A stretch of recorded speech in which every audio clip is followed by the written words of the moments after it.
ॐ महाकालाय नमः। ॐ कालकालाय नमः। ॐ ज्योतिर्लिङ्गाय नमः। ॐ लिङ्गरूपाय नमः। ॐ महालिङ्गाय नमः। ॐ महाभूताय नमः। ॐ भूतनाथाय नमः। ॐ आदिनाथाय नमः। ॐ आशुतोषाय नमः। ॐ अमृताय नमः। ॐ पञ्चवक्त्राय नमः। ॐ त्रिनेत्राय नमः। ॐ त्रिशूलधराय नमः। ॐ वृषभध्वजाय नमः।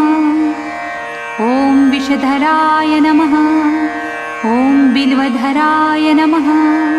ॐ जटाधराय नमः। ॐ गङ्गाधराय